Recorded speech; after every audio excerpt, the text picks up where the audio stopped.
Assalamualaikum warahmatullahi wabarakatuh.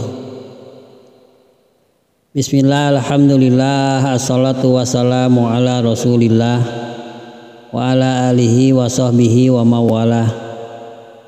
Rabbi shrahli sadri wa yassirli amri wahlul 'uqdatam min lisani yafqahu qawli. Para hadirin, para pendengar yang saya hormati dan saya cintai, marilah kita lanjutkan ke bab kedua mengenai keutamaan ilmu. Sebelumnya telah kita uraikan dan telah kita bahas bersama, telah mendengarkan kita semua tentang keutamaan ilmu sebelumnya. Kali ini kita akan melanjutkan masih di materi yang sama, yaitu mengenai keutamaan ilmu. Bismillahirrahmanirrahim. Sebelumnya kita telah sampai pada suatu ayat yang mengatakan bahwa yang menunjukkan bukti kemuliaan ilmu adalah firman Allah kepada Nabi Muhammad SAW yang berbunyi begini, wa qul rabbi zidni ilma. Artinya, katakanlah, ya Tuhanku, tambahkanlah kepadaku ilmu. Quran surat Toha ayat 114. Karena Allah Subhanahu wa taala memberikan kepada Nabi Muhammad SAW segala macam ilmu, Dia tidak memerintahkannya untuk memohon tambahan selain ilmu. Majalisul Abrar. Diceritakan bahwa Nabi Muhammad SAW pernah datang di sebuah pintu masjid. Beliau melihat setan berada di pintu masjid itu. Lalu beliau bertanya, "Hai iblis, apakah yang kau perbuat?" "Hai iblis, apakah yang kau perbuat di sini?" Kemudian setan berkata, "Aku hendak masuk masjid dan merusak sholat orang yang sedang sholat itu, tetapi aku takut kepada laki-laki yang sedang tidur ini." Nabi Muhammad SAW bersabda, "Hai iblis, mengapa engkau tidak takut kepada orang yang sholat itu, sementara dia sedang dalam ibadah dan munajat kepada Tuhannya, tetapi engkau justru takut kepada orang yang sedang tidur, sementara dia sedang dalam keadaan lalai atau tertidur?" Kemudian setan juga berkata, "Orang yang sedang sholat itu adalah orang yang bodoh dan merusaknya dalam lebih mudah. Sedangkan orang yang sedang tidur ini adalah orang yang alim, yaitu dengan orang yang berilmu. Jika aku menyesatkan orang yang sedang sholat dan merusak sholatnya, aku takut orang alim ini bangun lalu segera memperbaikinya." Lalu Nabi Muhammad SAW bersabda, "Naumul alimi khairun min ibadati jahilin." Artinya, tidurnya seorang alim adalah lebih baik daripada ibadahnya seorang yang bodoh. Minhajul mata'alimin.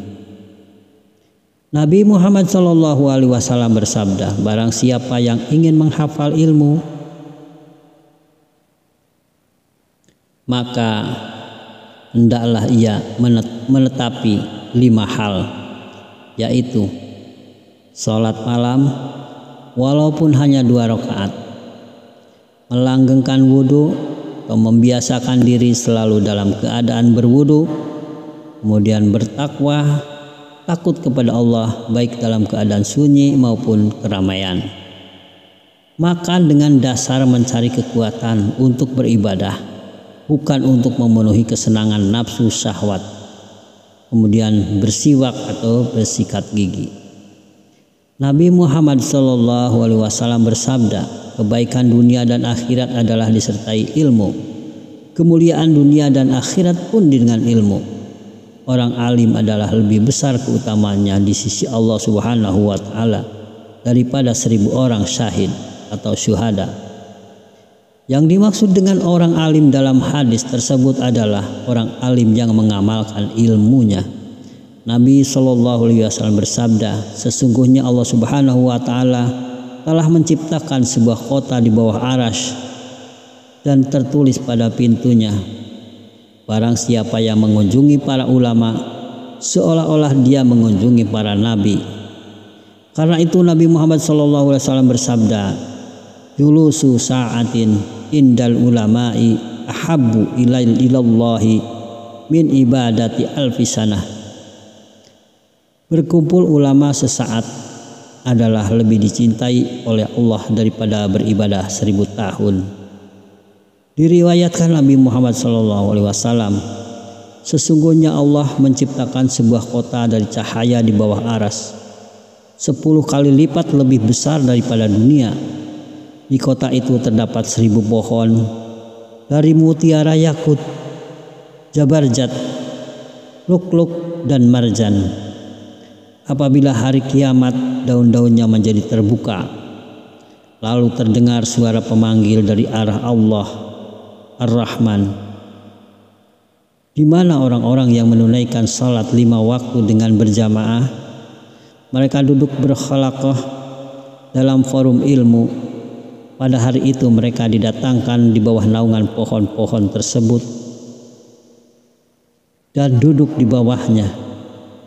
Kemudian dihidangkan hidangan dari cahaya di hadapan mereka yang sangat memikat hati dan menyenangkan pandangan. Pada mereka dikatakan, silakan makan dan menikmati semuanya. Demikian sebagaimana yang disebutkan di dalam Makashafatul Asrar. Nabi SAW bersabda, tiada seorang mukmin yang bersedih hati karena kematian seorang alim, melainkan Allah akan menulis untuknya pahala 1000 orang alim dan 1000 orang mati syahid. Demikian pula Nabi Muhammad SAW juga bersabda, kematian seorang alim adalah kematian alam. Di dalam kitab Al-Kawasi disebutkan, barang siapa yang memaki seseorang yang memiliki ilmu dengan kata-kata jima atau persetubuhan, maka kafirlah dia dan tertalaklah istrinya dengan talak ba'in menurut Muhammad dan orang-orang ahli fikih. Syadar Asy Syahid mengemukakan di dalam Fatawi Badi'uddin, barang siapa yang menghina orang alim maka kafirlah dia dan talaklah istrinya secara ba'in. Nabi Muhammad SAW bersabda, sayati zamanun ala ummati yafirruna minal ulama'i wal fuqaha'i fayabtaliyahumullahu ta'ala bisalasi baliyatin aulaha yurfa'ul barakatu min kasbihim wassaniyatu yusallitullahu ta'ala alaihim sultanan zaliman wassalisatu yakhrujuna minad dunya bighairi iman. Akan datang suatu masa pada umatku di mana mereka lari dari ulama dan fuqaha. Karenanya Allah Subhanahu wa taala menurunkan 3 macam balas atas mereka, yaitu dihilangkannya berkah dari mata pencaharian mereka, Allah menguasakan mereka pada penguasa yang zalim, dan mereka akan keluar dari dunia tanpa membawa iman. Demikian disebutkan di dalam kitab Makashafatul Asrar. Diriwayatkan dari Nabi Muhammad SAW, beliau bersabda, apabila datang hari kiamat, dihadirkan 4 golongan di depan pintu surga tanpa lebih dahulu melibatkan hisab dan azab, yaitu 1. Orang alim yang mengamalkan ilmunya. Kemudian yang kedua, orang yang beribadah haji yang tidak melakukan kerusakan dalam hajinya atau mabrur. Yang ketiga, orang mati syahid yang terbunuh dalam medan perang. Yang keempat, orang dermawan yang telah mencari harta halal dan menginfakkannya di jalan Allah tanpa disertai riya. Mereka saling berebut satu sama lain untuk masuk surga lebih dahulu. Lalu Allah Subhanahu wa taala mengutus malaikat Jibril agar memutuskan di antara mereka itu. Jibril pertama kali bertanya kepada orang yang mati syahid itu, "Apa yang telah engkau kerjakan di dunia sehingga engkau ingin masuk surga lebih dahulu?" Orang syahid itu menjawab, "Aku telah terbunuh di medan perang untuk mencari ridho Allah Subhanahu wa taala." Kemudian Jibril bertanya lagi, "Dari siapakah engkau mendengar pahala orang mati syahid?" Dia menjawab, "Dari para ulama." Jibril berkata, "Jagalah sopan santun dan janganlah mendahului gurumu." Selanjutnya malaikat Jibril menghadapkan wajahnya kepada orang yang beribadah haji dan berkata seperti kepada orang mati syahid itu. Dan pertanyaan yang sama juga diajukan Jibril kepada orang yang dermawan. Kemudian orang alim berkata, "Ya Tuhanku, aku tidak dapat menghasilkan ilmu melainkan berkat kedermawanan dan kebaikan orang yang dermawan." Maka Allah Azza wa Jalla berfirman, "Benar kata orang alim itu.